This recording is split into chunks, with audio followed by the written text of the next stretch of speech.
DAWASA mkoa wa Ubungo ulipokea changamoto ya eneo la mtaa wa King'ong'o uliopo kata ya Saranga, ambao kwa maeneo yake mengi yalikuwa yanapitia changamoto ya ukosefu wa huduma hasa katika mtaa wa King'ong'o.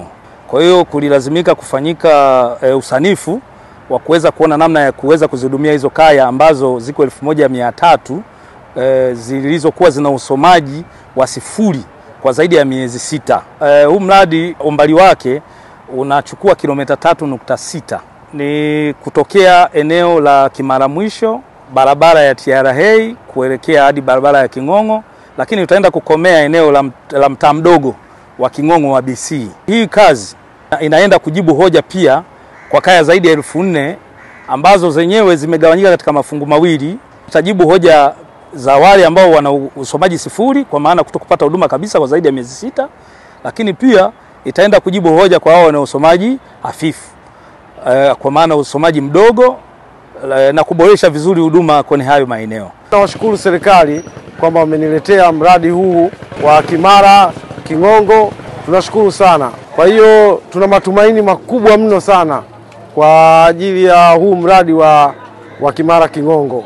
Tunaamini mradi huu utatatua changamoto zote zilizotupitia, na tunaamini tutakuwa na maji zaidi ya vile tulivyokuwa nayo nyuma. Na pia niwapongeze sana viongozi wa DAWASA, hasa CEO Engineer Bwire.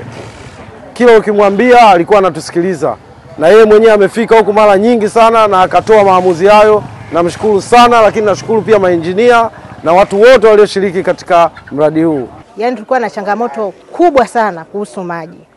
Yaani dumu la maji tunanunua 1000. Yaani tunateseka sana kuhusu maji. Ila kwa sasa tunashukuru Mungu, tunatumaini la kupata maji muda wowote, ni saa yoyote, kwa sababu tunaona mabomba yameshafika mtaani kwetu tayari. Kwa hiyo muda wowote, saa yoyote sisi tunapata maji. Hata mwezi huu sidhani kama utaisha, sisi maji hatujapata. Kwa kweli tunashukuru viongozi wetu sana.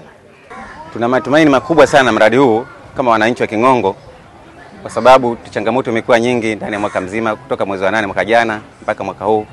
Maji yanapatikana kwa mgao baadhi ya maeneo, lakini kuna maeneo kama eneo la Kwakomba ile maji ni shida kabisa kutoka mwaka jana. Kwa hiyo tuna matumaini makubwa sana kwa ujio wa mradi huu. Tunatoa pongezi na shukrani sana kwa DAWASA kwa mradi huu, jinsi wanavyofanya kazi usiku na mchana. Tuna matumaini makubwa sana, tunaamini kwa muda mchache tutakuwa na mafanikio, shida muda mrefu itatuondoka wana King'ong'o.